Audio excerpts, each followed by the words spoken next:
Today, I would like to do a piece on a guy I met in Lompoc, USP, back in '97. I got to Lompoc in '97. They put me in the M unit. They put me in the same unit with Ray, Rodney, Black, K-Head, Little Man, 6'5", and a bunch of guys, Tweed, all these guys that was kind of like on the streets that was doing big things out there. But today I want to talk about this guy named Hoodie. Hoodie is actually Snoop Dogg's brother-in-law. Snoop Dogg is married to Hoodie's sister.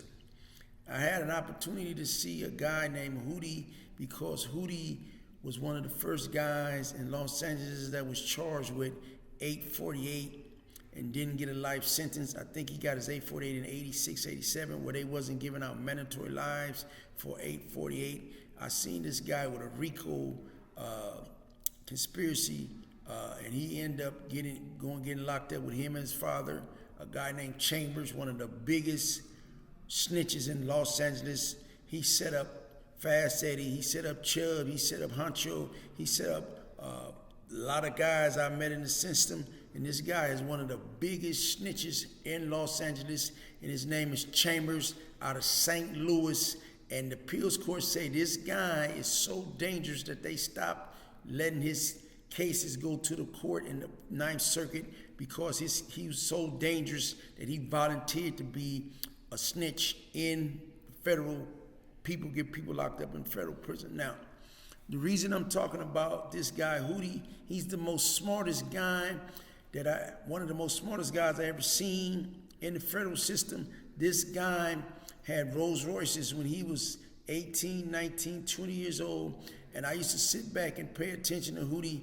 Hoodie is what you call a real professional guy, a professor into chemicals. Now, the first time I met Hoodie was in Lompoc, M Unit. Hoodie was doing a 15-year sentence on 848 that him and his father was doing. He was in USP and his father was in FCI.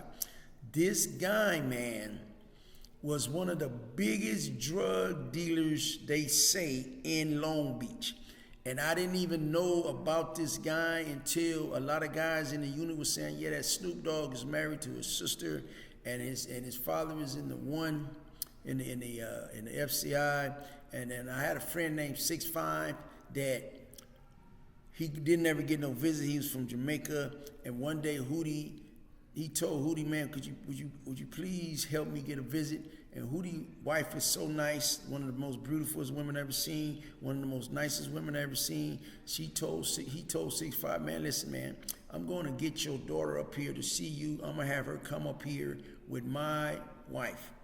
And this is when I really started paying attention to this guy because he didn't have to do that. Wouldn't nobody else do it. So his wife went and picked up 6'5"'s daughter and brought her to the visiting room.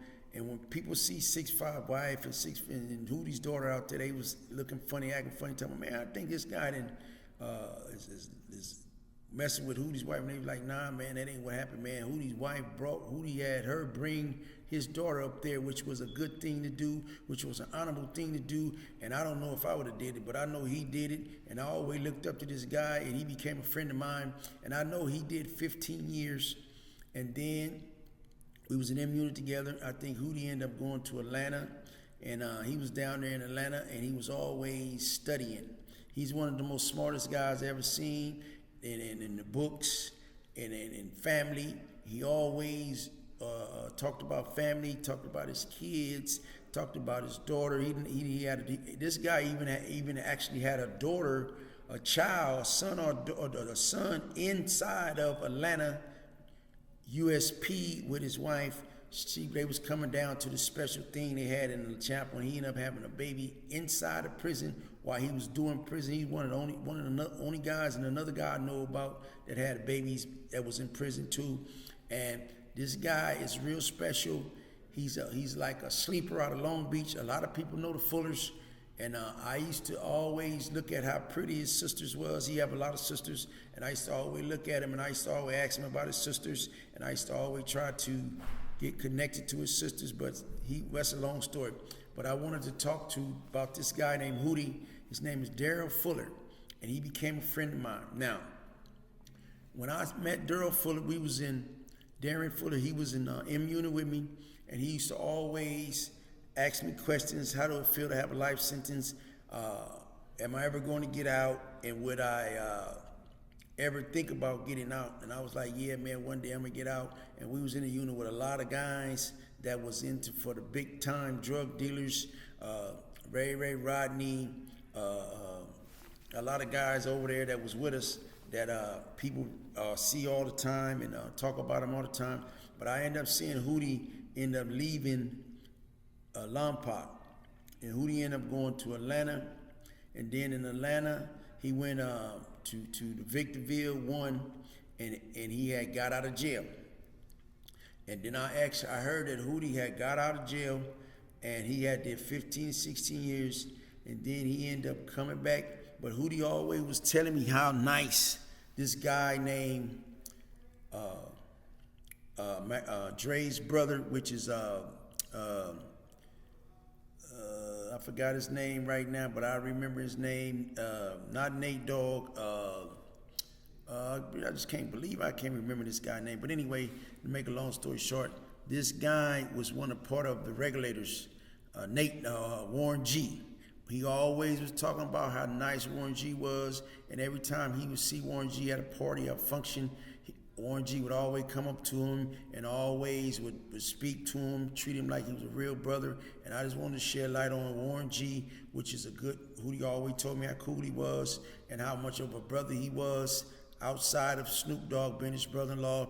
And I ended up hearing that Hoodie had caught another case in Ohio, and I ended up running into Hoodie again in Atwater. While in Atwater, Hoodie still had all these big dreams. He always taught me real estate. He always taught me how to buy cars from out of town. He always was up on the curb, stocks, bonds. He was always studying. He was always keeping up with the law. He was always keeping up with new cases. He had a lot of friends, and he went to the store a lot. And his sister, boss lady, used to always come see him. And his wife used to always come see him. And as his kids got older, they would come see him. And he always was a role model to me because he the one told me to keep a ledger, to keep a marking board, where you keep up with your inventions, what you keep up with everything you're gonna do when you get out. And that's what I did. I wrote down a lot of stuff, and he was responsible for me being able to write down stuff, a guiding board for me to get out of jail. Whenever I get out, he gave me a vision of getting out of jail because I didn't have a vision of getting out of jail because I had a life sentence. And I ended up running into Hoodie in Atwater, and Hoodie had another 15-year bit. And after he left Atlanta, I think he went to Victorville 1 again. And while he was there, he was always studying. He was always being positive. He was always getting visits, and he was like a role model to me because I didn't know how it felt to do a lot of time like he did. He did 15 years, got out and did another 15, but he was always tell me how how Snoop and his sister met and how much he loved his sister and all his sisters, and I just wanted to be a part of his family, but I know I wasn't. A lot of people would have been part of it, but he was a good friend of mine. And when I ended up running into Hoodie again in Victorville, when he came back on a violation, and he was telling me how he was out there, doing a lot of positive things. He had started a thing called an ARC, which was a nonprofit, and he turned me on to the nonprofit. And and his daughter had grown up, and I used to see his daughter in the visiting room with my kids and his sisters and everything. He had the most beautiful family you would ever want to see. But this guy, Darren Fuller, is a real guy out of Long Beach. I'd never seen him trying to gang bang. I never seen him trying to act like he was tough. I always seen him trying to get his thing together and be a real stand-up guy. And I know this guy was one of the biggest guys that was implemented in Long Beach for selling drugs, and I never seen him get caught. He always said he was set up, and that's what I believe.